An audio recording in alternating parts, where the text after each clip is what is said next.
বিসমিল্লাহির রহমানির রহিম। আসসালামু আলাইকুম। আসলে আপনারা যারা উপবৃত্তির জন্য ওয়েট করতেছেন, তো ভিউয়ার্স আপনারা জানেন যে আসলে আপনাদের উপবৃত্তির টাকাগুলো এগুলো কিন্তু প্রতি বছর আসলে ২টি কিস্তিতে দেওয়া হয়। তো ২টি কিস্তিতে দেওয়ার কথা থাকলেও কয়েক বছর থেকে একটা আসলে জটিল সমস্যায় পড়তে হচ্ছে প্রতিবারই মনিগঞ্জের শিক্ষার্থীদেরকে। আসলে বিশেষ করে ডিসেম্বর মাসে পরে উপবৃত্তির টাকাটা এটা কিন্তু আসলে একটি ফ্যামিলির জন্য বা একজন শিক্ষার্থীর জন্য খুবই জরুরি। কারণ তারা আসলে নতুন ক্লাসে যখন উঠে তখন আসলে স্কুল ড্রেস তৈরি করা এবং হচ্ছে কিছু শিক্ষা সরঞ্জাম এবং হচ্ছে শ্রেণী ফি অর্থাৎ মোট আকারে এই উপবৃত্তিগুলো কিন্তু আসলে দেওয়া হয় দরিদ্র মেধাবী শিক্ষার্থীদেরকে। তো যেহেতু দরিদ্র মেধাবী শিক্ষার্থীদেরকে দেওয়া হয়, তো তাদের জন্য কিন্তু এই উপবৃত্তিটা এটা আসলে কিন্তু হচ্ছে আপনার ডিসেম্বর মাসে দেওয়া খুব জরুরি দরকার। কিন্তু আসলে দেখা যাচ্ছে যে কয়েক বছর থেকে এটা নিয়ে একটা আসলে খুব জটিলতা দেখা দিচ্ছে। সেটা হচ্ছে যে ডিসেম্বর মাসের শেষের দিকে অর্থাৎ জানুয়ারিতে এসেও উপবৃত্তি না দিয়ে অনেক সময় হয়তোবা জুন মাসে দিচ্ছে। তো এবারও কি আসলে জুন মাসে দিবে? তো ভিউয়ার্স এই বিষয়গুলো নিয়ে আলোচনা করব।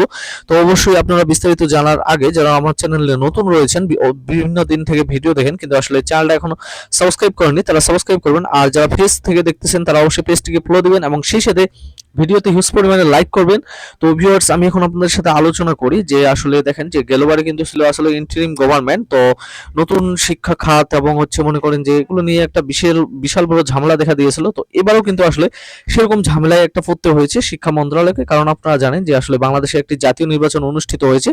তো এগুলো নিয়ে আসলে এমএফএস সিস্টেম এবং হচ্ছে নতুন করে মনে করেন যে এসএসপি এমএস এর ডাটা এন্ট্রি এবং হচ্ছে নিজ নামে সিম কার্ড অর্থাৎ যারা স্টুডেন্ট রয়েছেন স্টুডেন্টের তো এখন পর্যন্ত কোনো এনআইডি কার্ড হয়নি। তো বাংলাদেশের সংবিধান অনুযায়ী যদি এনআইডি কার্ড না থাকে তাহলে তো সে কোনো সিম কার্ড খুলতে পারবে না বা ব্যাংক অ্যাকাউন্টের মালিক হতে পারবে না। তো আমি একটা আসলে চিঠি পেয়েছি, সেই চিঠিতে বলা হয়েছে যে আসলে ব্যাংক অ্যাকাউন্ট সংশোধন যদি মনে করেন যে সেই শিক্ষার্থীর কোনো গার্জিয়ান অর্থাৎ মানে মৃত্যুবরণ করে থাকে তাহলে মৃত ব্যক্তির তো নামে হচ্ছে যে যে অ্যাকাউন্ট রয়েছে এগুলো বন্ধ হয়ে গেছে।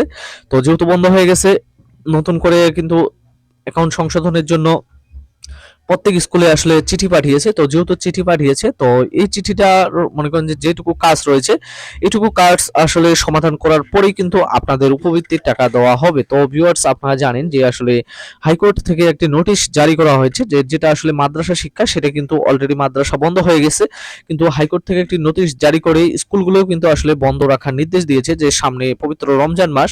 তো যেহেতু রমজান মাস উপলক্ষে স্কুল বন্ধ, তো এখন আপনারা কি করবেন? অবশ্যই আপনারা যারা অর্থাৎ যাদের গার্জিয়ান মনে করেন যে হচ্ছে মারা গেছে বা যাদের মনে করেন যে অ্যাকাউন্টের সমস্যা রয়েছে এগুলো আপনারা নিজেরা ফাইন্ড করে নেবেন যে আসলে কার অ্যাকাউন্টের সমস্যা রয়েছে।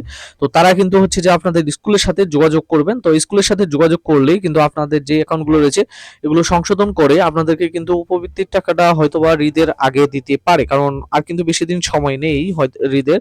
তো আপনাদের উপবৃত্তির টাকার জন্য হয়তো আজকে থেকে মনে করেন যে হয়তো 25 দিন বা 1 মাস এরকম আপনাদেরকে ওয়েট করতে হবে। তো এর মধ্যে দেওয়া শুরু হবে। তো অবশ্যই উপবৃত্তির টাকাটা দেওয়ার আগেই কিন্তু আপনারা আপনাদের যে কাঙ্ক্ষিত কাজগুলো অর্থাৎ যেগুলো আমি বললাম যে অ্যাকাউন্ট সংশোধনের বিষয়টা এটা কিন্তু আপনারা আপনাদের নিজ মানে প্রতিষ্ঠানের যে শিক্ষক রয়েছে অর্থাৎ আইসিডি টিচার রয়েছে আপনাদের, তো তাদের সাথে আলোচনা করবেন বা আপনাদের দপ্তরের সাথে আলোচনা করলেই উনি কিন্তু এই বিষয়গুলো বিষয়ে আপনাকে জানিয়ে দিবে। তো ভিউয়ার্স আপনারা বুঝতে পারছেন যে আসলে উপবৃত্তি নিয়ে যে জটিলতা ছিল এটা কিন্তু আস্তে আস্তে কেটে যাচ্ছে। তো আশা করি যে এটা কেটে গেলে আপনারা কিন্তু আপনাদের কাঙ্ক্ষিত উপবৃত্তির টাকা পেয়ে যাবেন। তো ভিউয়ার্স এতক্ষণ আমার ভিডিওর সাথে থাকার জন্য অসংখ্য ধন্যবাদ। ভালো থাকবেন, সুস্থ থাকবেন।